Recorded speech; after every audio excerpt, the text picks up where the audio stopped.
Hey there, Stephen Indrisano here, writer and creator of Shelterwood, a Suburban Gothic.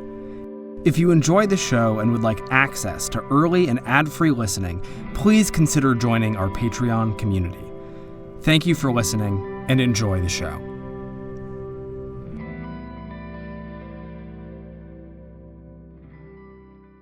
Shelterwood contains mature themes and graphic content that may not be suitable for all audiences.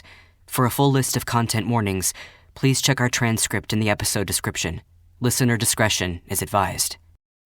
Last time on Shelterwood. The good news is that there is a chance that she may still be here, living in an unlisted property. This contains a list of every unlisted property in Shelterwood. Hello, yes. I'd like to report a medical emergency at Glen Echo Park in Bethesda, Maryland. So that makes twice in 24 hours that our good friend Solomon Crockett has more or less saved my life. I was looking for Seeker of the Lost, the enigmatic forum dweller whose posts across the web indicated some knowledge of Shelterwood. Hello? Hi, is this Monica? Yes it is. May I ask who's calling? Something you may not know about me, because it hasn't been relevant, is that I am a huge film buff. I love everything, from rom-com to art house and B-movies, Bollywood, you name it. There's this one scene that crops up across genres that I love. The preparation montage. Whether it's dirt-streaked soldiers in World War I trenches or bloodied teenagers putting together a plan to finally kill the monster, nothing quite satisfies me like some good old-fashioned prep time. So, as I recovered from my first trip to Shelterwood, I felt strangely right as I prepared to go once more into the breach. I spent my days doing yoga, strength training, double and triple checking my provisions. Nights, I would send out emails canceling upcoming gigs, making vague excuses about an opportunity I couldn't miss, which was, in a way, the truth. Solomon and I went over every survival skill we could think of, including a kind of suburban dead reckoning, where I would get purposefully lost out in the sprawling neighborhoods of Potomac and Northern Virginia. We discussed contingency plans for running out of food, water, clean clothes. What if I needed medical attention again, but couldn't get to a hospital? What if there was a family emergency on our side and I needed to come back ASAP? What if I couldn't make it back at all? We strategized, fantasized, catastrophized. The sheer size of Shelterwood boggled the mind. I found myself reading and rereading the Unlist, that catalog of unlisted properties owned by mystery residents, including, hopefully, my sister. At 25 addresses per page and 41 pages total, there were just over 1,000 addresses to look into. These houses and their shadowy residents were always lurking at the edge of my mind, stepping forward in those bare moments before sleep or during lulls in conversation. I funneled my nervous energy into more plans, more preparedness, more contingencies. And on top of all of this, Solomon managed to land us an interview with the Shelterwood expert. How do I make sure I'm recording? You see this light here? As long as it's not blinking, it should be live. Do your best not to think about it, okay? Just talk with us, that's all. After some heavy-duty convincing, Saul, God among producers, managed to get Monica Mandeville, also known as Seeker of the Lost, to help us prepare for my big expedition. We drove out to meet her at a halfway point, about 3 hours for both parties. We met at, of all places, a motel, because Solomon figured that was our best bet for getting clean audio, provided we could build a little blanket fort. Which we did. So, the first thing you need to understand is I've never heard of anyone coming back, ever. You're the first, to my knowledge. Yeah, we wondered about that. I mean, there's nothing you found on people returning from Shelterwood. Well, no, I don't think so. Alien abduction stories come closest, at least theoretically. I mean, losing time, seeing impossible things, that dreamlike state, those are common elements, but those are abductions where the victims are unwilling. The most disturbing part about elsewhere cases is that the person who goes missing wants to go missing. So Nick's an anomaly. That's a good thing, right? Yeah, I'm a regular freak of nature. Well, yeah. About that, look, there's no easy way for me to talk about this, but I lost someone to elsewhere. What? You're kidding. I did. A few years back now. It's still very difficult for me to talk about. Take your time. Yeah, we want to hear it. Anything you might know that can help, we're all ears. Jesus, this is amazing. We're probably the only people on the planet you don't have to worry about. Well, doubting you. Yeah, I guess that's true. It's not a glamorous tale. I did a bad thing. So I want to get it all out, and I need the two of you to take this a little more seriously. You get that? Sure. Yeah, of course. What do you need to get off your chest? Solomon, you asked me why I stopped posting about elsewhere, why I seemed to drop off the map. The truth is, I got too close. When I started my research, I was drawn to cases of children disappearing, to try to make a difference in the world. It's a tragedy when a kid goes missing, but it's also very visible. People report on it, and rightly so. A lot of times just getting the word out is enough and the kid gets found. I don't mean to belittle that, of course, but do you know how many grown adults just stop being? Every now and again, it makes the news, but mostly adults go missing and no one looks for them. Some people get murdered, trafficked. It's dark, ugly stuff, but no one is looking for them. Do you understand how sad that is? To live 30, 40 years of your life and have no connections to anyone? These people are vulnerable. I was vulnerable. I mean, Lord, how many friends do you think you make as a conspiracy theorist who doesn't believe in most conspiracies? I'm not some flat earther. I see things happening in the world, and I want other people to see them too, but it makes me look crazy. It makes me feel crazy. You're not crazy. And you're not alone, okay? You don't know me like that. You don't. Just let me speak my piece, please. All right. I met a guy. We met at the liquor store. I drank a lot of cheap red wine. Goes with the territory of spending your free time reading about the worst crimes in America. He was reaching for a much nicer red wine, and we bumped into each other. He was cute. I was lonely. I made sure my next wine run was the same time next week, and there he was again.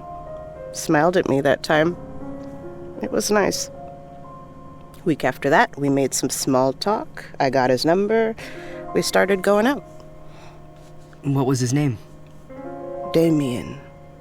I won't sugarcoat it. He had problems of his own. He was a good and kind man, but he was troubled. He felt things so deeply. He would get sad about the world. It made it hard for him to hold down a job. He called out sick a lot. We had dated for about a year when he moved in, partly because he couldn't afford rent anymore, and partly because we were in love. And it was good. It was good. I know I'm talking about the bad times, but he was a good man. He didn't deserve... Monica? Sorry, I've never told anyone about this. You said you did a bad thing? What happened? We had been drinking together. Every Friday we'd split a bottle of wine to start with and watch a movie, get goofy. Afterwards we'd split another, just talk.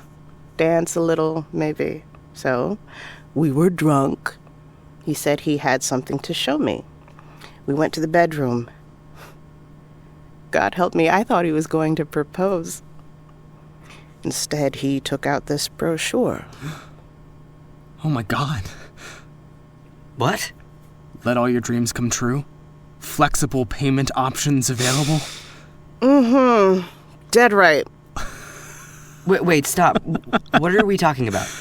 In my weird welcome packet, there was a brochure for Shelterwood. Wait, just give me a minute. We didn't go into it before, but there's something distinctly off about the Shelterwood brochure. A few details in particular bear mentioning. First, there's a photo of a house on the inside flap. You would guess that it's a stock photo, except that the garage is open, revealing a man and a woman holding hands. They're faced away from the camera. The inside of the garage is sinewy, like musculature with the skin cut back, superimposed over concrete. If you look closely, there's what appears to be a vein running along the back wall. Second, there's a woman pictured on the right side flap of the brochure. Despite her smile, she looks afraid. Her eyes are slightly too wide, her mouth too open. Nick pointed out that her throat looks tense, as if she were screaming. Third, and perhaps most relevant, there's this charming small print on the back cover. The Shelterwood Homeowners Association takes no responsibility for future legal claims of death or disappearance due to neighborhood residency. Transference of property and dependents shall be the sole responsibility of the resident, and loss of life or property will not be remitted by the association. All responsibility is your own. The Shelterwood brochure is somehow worse than the sum of its parts. In its corporate prose, the fading print, the feel of the paper, more like skin than pulp, something is just wrong. Monica put it best, I think. When he handed it to me, it was like he gave me a gun, and reading it, it's like placing that gun on your temple and holding it there. I still feel that now, do you? Maybe? It's definitely powerful. Fascinating, I guess. Yes. So, you were drunk, it was a Friday, and he handed you this brochure. Yes. I didn't understand at first. We had already moved in together. We were in the city instead of the burbs, but that had never bothered us before. But he kept saying that things there would be different. He had this wild look talking about it. He was moving his arms a lot, I remember that. He was swinging his wine around, splashing it on the bed. It was still fun for him, but it stopped being fun for me. I was disturbed. He says that he found out about this place online, that he'd been looking for somewhere we could live, away from all of the stuff in the world that was making him so sad and angry. He liked where we lived, but it was an apartment. He said he wanted to take me home. When did you make the connection between elsewhere and this brochure Damien had? Immediately. Everything slotted into place. I spent my life following the trajectory of these disappearances. Vulnerable guy, idealist but unfulfilled, started getting courted by someone or something to leave his life behind. Cult stuff, really. But the way that brochure was, it had power. Power over him. To be honest, I don't remember everything about how that night went, or even, maybe most things. We got pretty hammered. I was drinking to cover up my fear for him. For us, he was drinking to celebrate our new life together in Shelterwood.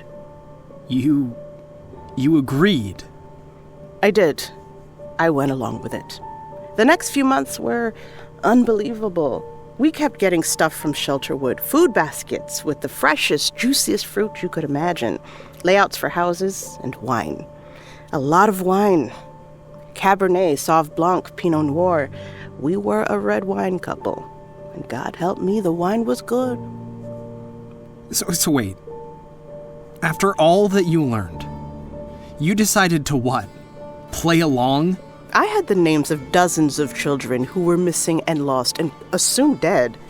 I was going to make a difference, to bring them back. Oh, and that involved drinking their wine. Don't you dare fucking judge me. You don't know what it was like. My Damien, he was happy. It was a weird happiness, but it was something. And I was on the inside. Do you know how long I spent speculating, wondering if I was crazy, if I was some freak who invented this nightmare so I could have a hobby built on other people's suffering? I was going to have proof. It was in my hands. I had it. And it had Damien. So don't you give me that shit. I won't take it. I won't. So if you don't want to listen to what I have to say... No, wait, we need you to... Look, sorry, that's not what I meant. You know, it has you two. Both of you. You think you're different from me, from Damien? He was a good man. A good man. When you go missing, is that what people will say about you? Did Solomon tell you that I lost my sister to this place? Yes. It ruined my life. I miss her so much. Every day, I would do anything to see her again. Anything. Do you think I don't know that? That I don't understand? Your pain is no excuse to treat the people around you like they owe you. I don't owe you shit. Monica, I can't force you to stay or to tell your story. I wouldn't want to, even if I could. But we've all come a long way to be here together because we share something that maybe no one else on Earth shares. I've read your work, and it is work. Following you through the years, and I hope this isn't me just projecting or whatever, but I swear I could feel you getting more tired, more exasperated, like you didn't understand why no one was listening. Am I wrong? No, it was exhausting and thankless. Right. Well, I just, if you're going to leave, that's fine. You've earned that right. But before you go, I just wanted to thank you.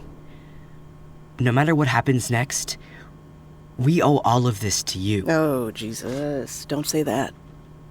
It's true, though. You taught us more about this other place than anything or anyone else.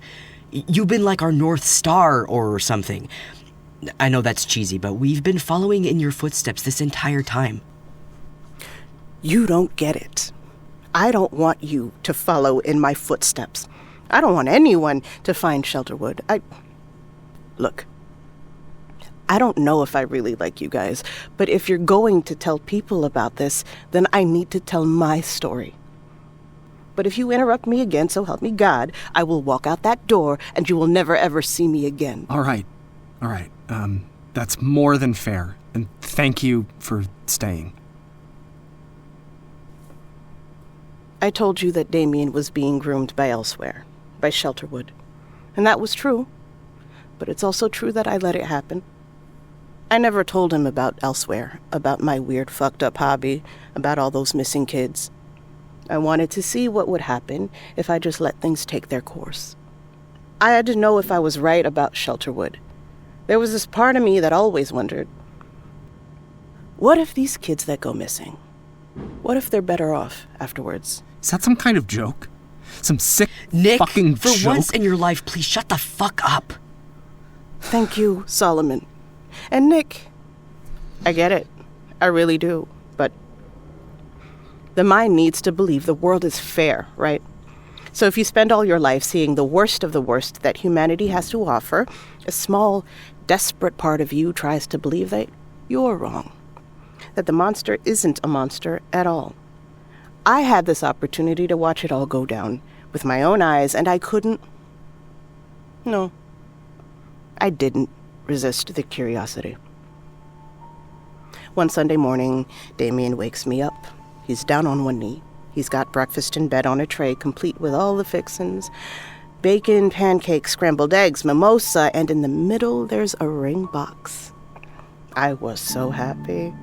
I loved him so much, and I wanted to be with him for the rest of my life. Even if we weren't always good, we were good for each other.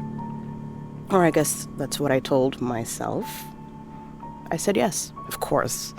And he said, good, because today is moving day. and I was so swept up in the excitement of being engaged that I forgot what he meant. But what he meant was Shelterwood. Once everything clicked, I threw myself out of bed. I wanted everything to stop, but that ring, he couldn't afford it. It was either from them, or he had gotten in bad with someone to get it. Everything started to tilt. I looked out the window, and there was a moving truck, a huge 18-wheeler being loaded with everything we owned. The boxes just kept going. I was speechless. He thought it was joy. It was horror. I was horrified. He came up behind me and put his hand on my shoulder, and I started crying. He knew then that something was wrong. I couldn't explain. We stood there by the window as men packed our shared life into a truck that never seemed to fill. He thought it was him, that I didn't want to be with him. And that wasn't true. I let things get too far. I thought I needed to know, but I was wrong. I didn't need to know. I needed him. But it was too late. We fought. I told him I would do anything for him, but I wouldn't go to Shelterwood. But by that point, Shelterwood was everything good to him. It was an escape from his life, from his job, from himself. But I didn't want him to be anything but him. Sorry, I'm confused. Okay, you spent all that time knowing that moment would come. Why? Why didn't you just stick to the plan? Go with him, look for the kids. Because those kids are dead, don't you get it? And so is Damien. I let him die. Don't you get that? He's gone. He's gone forever. I let him go because I was obsessed the way that you're obsessed. You think you're making it out of this? You're not. People don't come back from Shelterwood.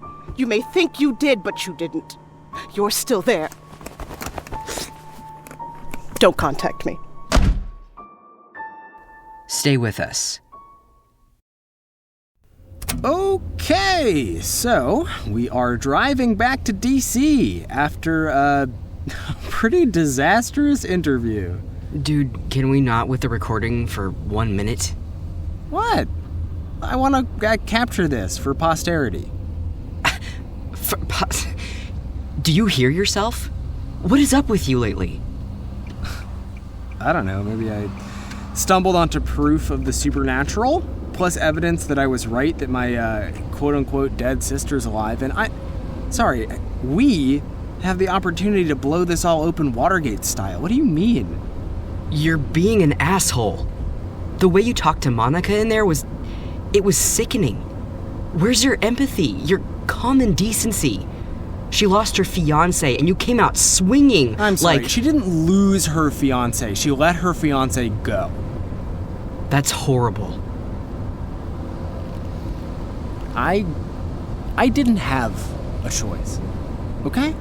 When Sadie disappeared, I didn't get to watch her drive off into the sunset. She was just gone one day. She burnt our house down. I didn't even have a home to go back to. Okay, it broke my parents. It put us in the spotlights for a month. It wasn't the same, okay? What I went through was not the same. And she just let it happen. And she didn't even go to Shelterwood. I mean, she had a chance to see it, to learn about this great mystery she had been following her whole adult life, and she didn't even do it. I mean, it's ridiculous. And that gives you the right to just insult her to her face? Okay, fine, you didn't live the same life, but you think that makes you better than her? Where is this bizarre sense of superiority coming from? I'm putting my entire life on hold to do this, to investigate this You place ended up in the hospital, Nick. I had to call an ambulance for you, and you just don't care? And now we can't even have a fucking fight about it without you recording it like it's all some big joke. It's not a joke, all right? It's my life. Shut it off. Solomon, come on. Shut it off, or so help me, you're walking back to DC. Okay, fine. We're not done talking about it. And you can't tell me that this isn't huge. Of course it's huge, but you can't tell me that it isn't hugely, stupidly dangerous. Do you know what that was like for me? To hear you in a life-threatening situation multiple times in one day? To hear you break down emotionally and physically somewhere that is literally beyond help? It sucked.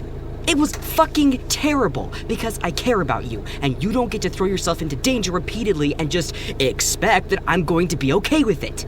If you were in my shoes, would you do anything differently? Literally anything. Yes. Yes, I would. I wouldn't piss off the one woman that can maybe help us, for one. And for another, I wouldn't go around quitting all my various jobs on the off chance that I might be able to get back to a place that literally shouldn't exist. I'm gonna find it. And I certainly wouldn't demand that my best friend drop everything in his life to support my mental fucking break. I am not crazy. Maybe not, but you are spiraling right now, dude. Please. I am not spiraling. What does that even mean? It means you are throwing your whole fucking life away over an insane, dangerous gamble. I mean, Jesus, Nick, with everything we're doing, all of this meticulous preparation and research, you have not once considered that she might not be there. Because if you can't find her, you might have to really seriously consider the idea that Sadie DeRoso is no longer alive. I mean, not necessarily. It would mean that she's not in Shelterwood, so... God damn it, Nick! Open your eyes! You've been obsessing over every little thing, making all of these plans for stupid little details, and you can't even allow yourself to consider... Nick, when did you start recording again? I wanted it for the podcast.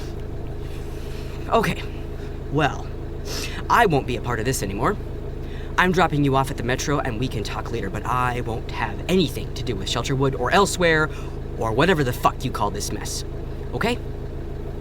Okay. Nick wasn't himself.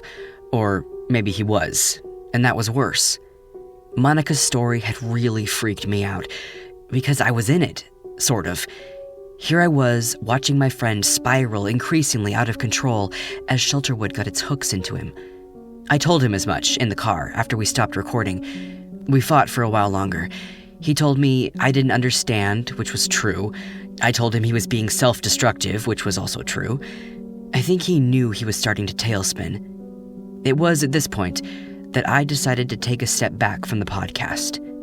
Unfortunately, Nick had other plans.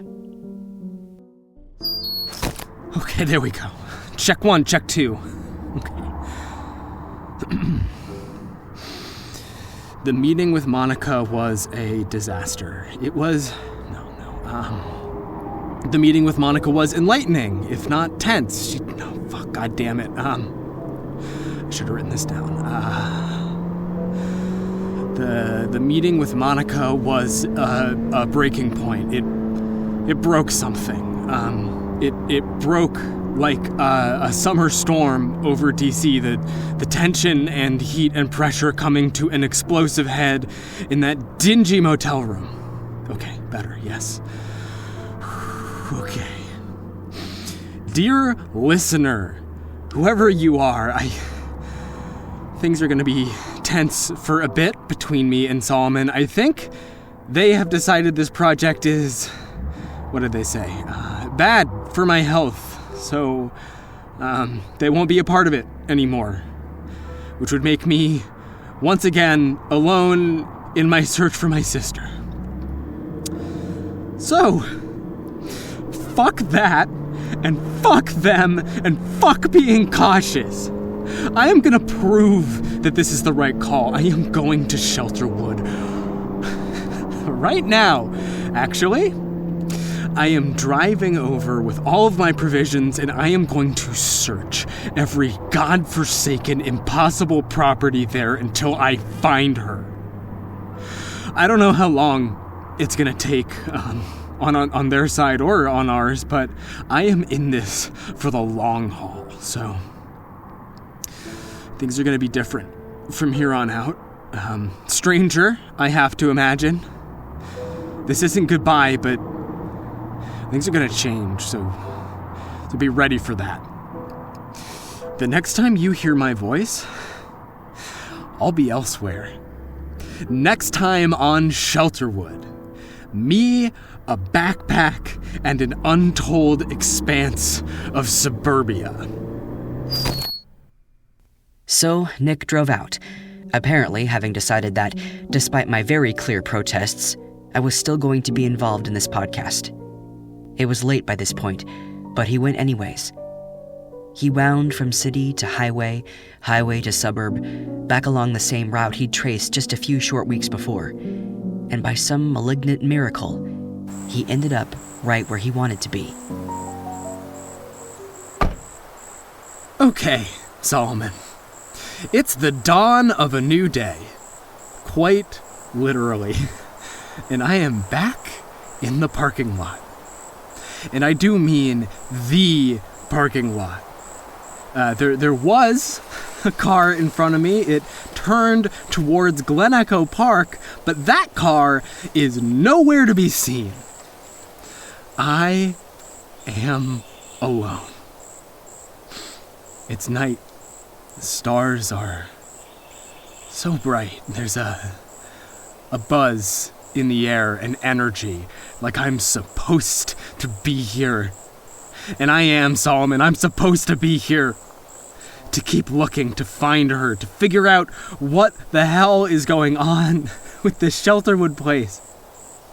This is where I need to be. Across that bridge is my destiny. And I'm gonna prove that to you, whether you like it or not. The bridge is still here. Which is good. I can't tell you how nervous I was that it was going to be gone. Oh, it's funny. I feel such relief to see something that should not exist. Okay. Here goes nothing. I am crossing over the bridge.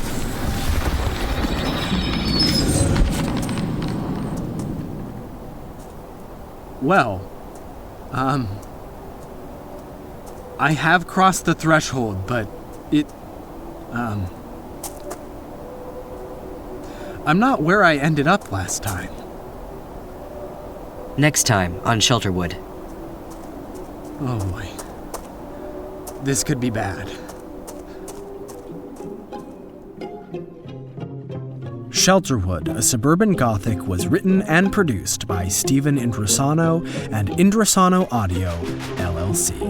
This episode featured Stephen Indrisano as Nicholas DeRoso, Sam Stark as Solomon Crockett, Nhea Durousseau as Monica Mandeville. Directed by Sivan and Madeleine Regina. Songwriting by Emily Branam. Theme composition by Ali Hylton. Dialogue editing by Sam Stark. Transcripts by Rook Mogavero. Sound design by Brad Colbrook. Additional music from Monument Studios. Production by Hannah Wright. Special thanks as well to our executive funding producers, Cam Collins and the Fellowship of the Breaking Dawn, a.k.a. the Vermont Party Association.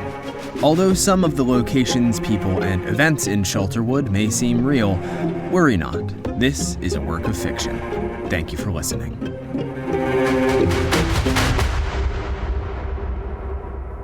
A Bloody FM production.